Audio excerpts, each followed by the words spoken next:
Biz iqtisadi sahədə böyük uğurlar əldə etmişik. Mən səfərdən öncə arayışlara baxdıqda gördüm ki, keçən il bizim ticarət dövriyyəmiz 800 milyon dollardan çox olmuşdur.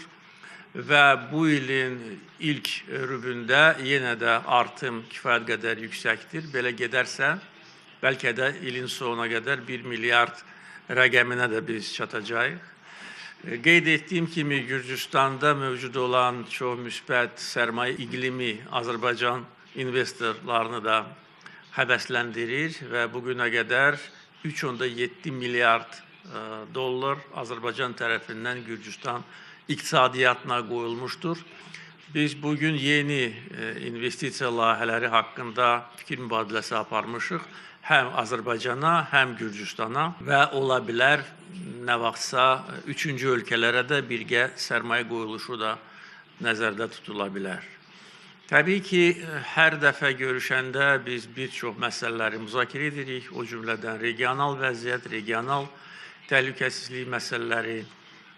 Bugün də istisna deyil. Bugün Cənubi Qafqazda tamamilə yeni vəziyyət yaranmaqdadır. Və Cənubi Qafqazda yerləşən ölkələr bu imkanları əldən verməməlidir. Çünki bugün sülh, təhlükəsizlik, əmin-amanlıq, sabitlik əfsuslar olsun ki, dünyanın müxtəlif yerlərində pozulur. Və bunun nəticəsində qanlı toqquşmalar, müharibələr, əzab-əziyyət və itkilər baş verir. Cənubi Qafqazda da vaxtilə buna oxşar mənzərə mövcud idi, amma bugün Cənubi Qafqaz artıq sülh, əmin-amanlıq, təhlükəsizlik və əməkdaşlıq məkanına çevrilir və burada Gürcüstanın rolunu da mən xüsusilə qeyd etmək istərdim. Cənab Baş Nazir Azərbaycanla Ermənistan arasındakı sülh prosesinə də toxundu.